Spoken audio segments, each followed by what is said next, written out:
I read The Summer I Turned Pretty trilogy by Jenny Han.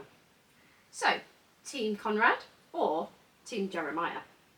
I have some controversial thoughts. So, let's do a deep dive into love triangles, teen angst, and the all-important question, did Belly make the right choice? In this video I've read The Summer I Turned Pretty, It's Not Summer Without You, and We'll Always Have Summer. But is this series an emotional rollercoaster or just a frustrating flop? Is this the summer I turned pretty? Is this the summer without you? Is this the summer we'll always have? If you are thinking about picking up the trilogy and are wondering whether it's really worth the hype, then this is the right video for you. I'll be breaking down the pros and cons of each individual book, plus giving my brutally honest opinion on Belly's choices, the boys, and whether the series still holds up in 2025.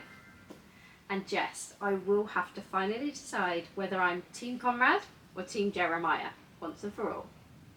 Now, before we start, as usual, I have done some visual nods to each individual book, but also to the universal theme of the Summer I Turned Pretty series. So see if you can catch them all. Let's dive in now. So the first book in the Summer I Turned Pretty series is The Summer I Turned Pretty.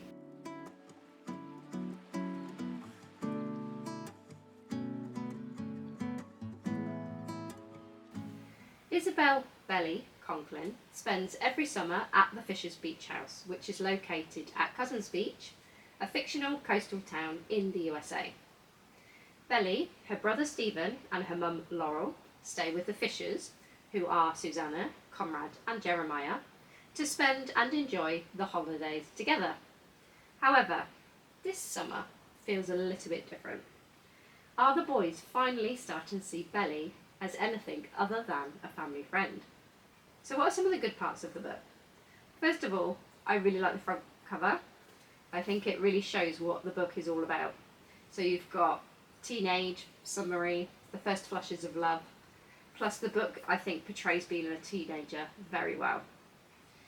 This book is actually only told in summers. It does have flashbacks to other summers at Cousins too, and I thought that was a really interesting way to tell the story just only in summers. There is quite a lot of choice for Belly for love interests. Not only do you have the Fisher boys, so Jeremiah, who is relaxed, sweet and friendly. You also have Conrad, who is cold, aloof and brooding. But perhaps there might be some more options as well. And here are some of the parts I wasn't so keen on in the book. I really didn't like Isabel's nickname as Belly. Isabel is actually one of my favourite girls' names, so to have such an unappealing nickname, it genuinely really bothered me all the way throughout the series. There are some sad parts in the book as well. You have been warned. Here are some of my favourite quotes from The Summer I Turned Pretty. Moments, when lost, can't be found again. They're just gone. For me, it was almost like winter didn't count. Summer was what mattered. My whole life was measured in summers. It's hard to throw away history. It was like you were throwing away a part of yourself.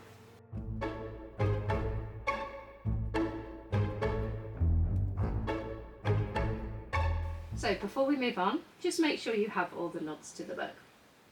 So book number 2 in the trilogy is It's Not Summer Without You.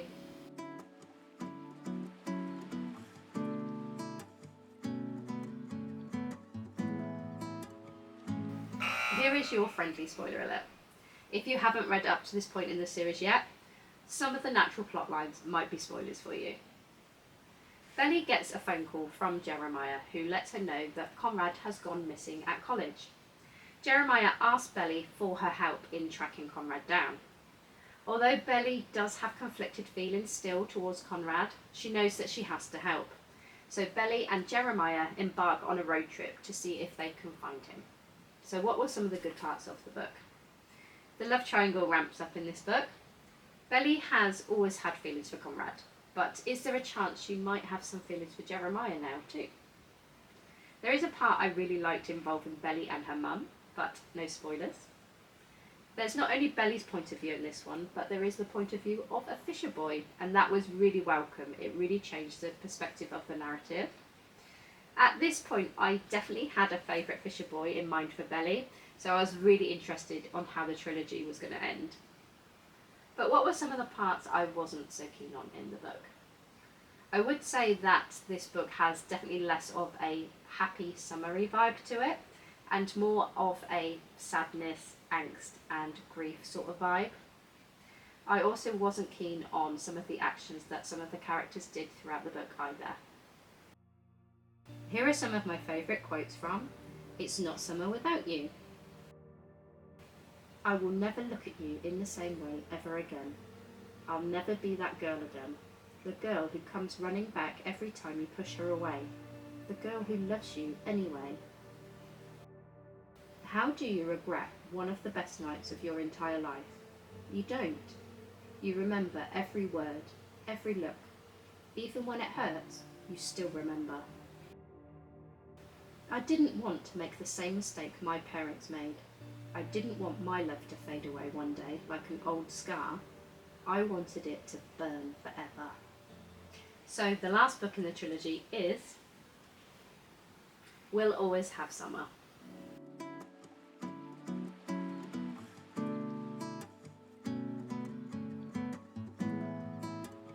Time has fast forwarded by a couple of years, and Belly is now in the middle of doing her finals at college.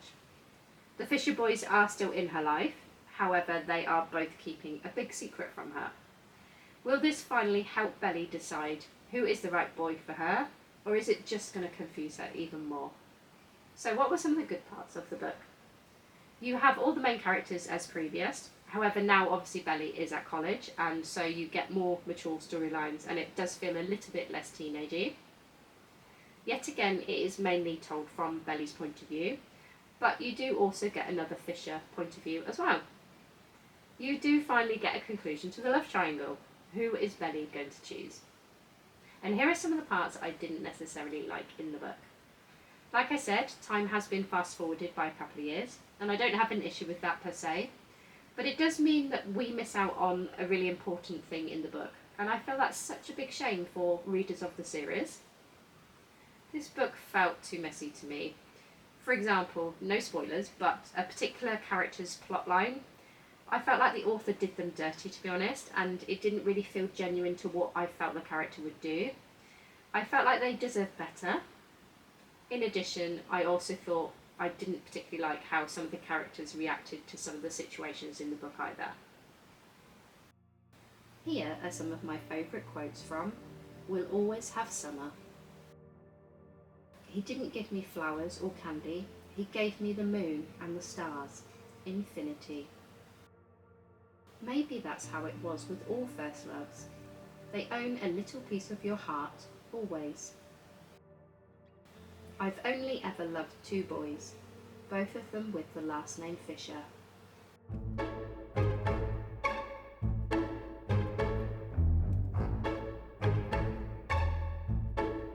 So now I'm going to sum up each individual book and my overall feelings towards them.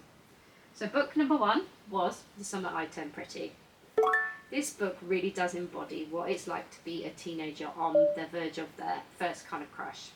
It has the real summery vibes with beach parties, first kisses, and numerous boys to admire. The book also has some sadder moments too, and it was definitely my favourite book of the series. I rated the book at 3.5 stars, and I was really excited on where the trilogy was going to go from here. Then on to book number 2, we had It's Not Summer Without You. This book has an overall sadder tone to it, with grief actually playing quite a large part of the book. It does feel like quite a departure from the initial book, which had a happy summery sort of vibe. I did like, however, the introduction of a different point of view from one of the Fisher boys, and also the ramping up of the love triangle. I rated the book at 3.25 stars. And lastly, we have book number 3, We'll Always Have Summer. Honestly, this is easily my least favourite book of the series. It felt quite messy to me, and I wasn't happy with the way the author took some of the characters or their plot lines. There's one particular situation that I feel wasn't exactly genuine to the character, and in my opinion the author did it to sway you back to a particular brother. I also didn't really like the fast forward of the couple of years, but only because it misses out on the start of something quite important, and I felt like that was quite a shame for the readers of the series. I rated the book 3 stars. So, would I recommend The Summer I Turned Pretty trilogy? Yes, I would. Particularly the first book. The books after that, though, are a bit of a departure from the first book style, if I'm honest, and they weren't my favourite. They had less of a happy, summery sort of vibe, and it does get a bit messy for the characters. But overall, I did enjoy the series. As an added bonus, though, if you're not aware, there is a series based on the book series on Amazon Prime, and I've just started it. So if anyone has actually watched it, please do let me know. Do you prefer the book series or the TV series? Let me know in the comments. I'm actually going to do the nods to the book series now, as opposed to at the end like I normally do. You'll see why later. So for the universal nods to the book series in general, we have the sandcastle, the palm tree, and the seaside picture, as the majority of the book series is set around Cousins Beach. We also have the sun, as the majority is set around summertime, and we have the heart for the romance and the love triangles. The nods for The Summer I Turned Pretty are the birthday cakes, as Belly's birthday falls in the summer, so she celebrates whilst they are at the beach house every year. The guitar, as Conrad plays one. The bear, as Belly has a toy polar bear in the book called Junior Mint, but I didn't have a polar bear.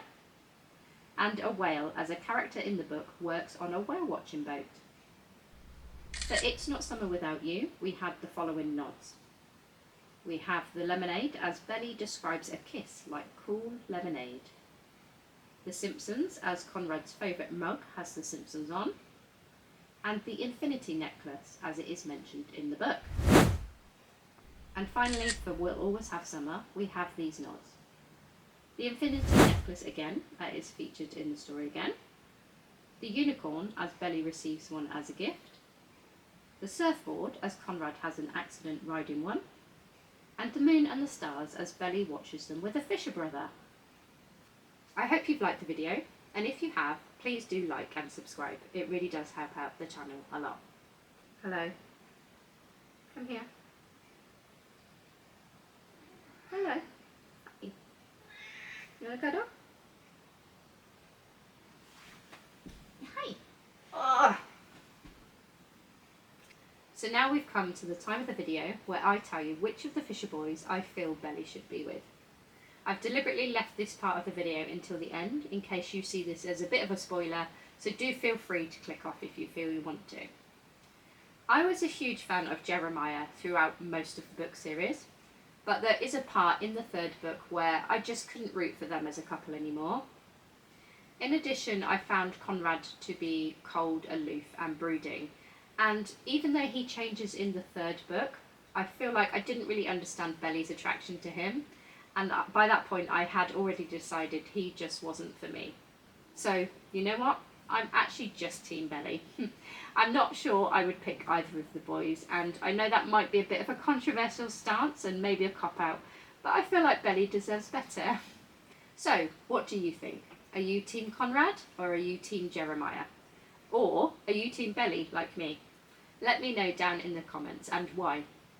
If you like full book series, then I think you'll like this video here.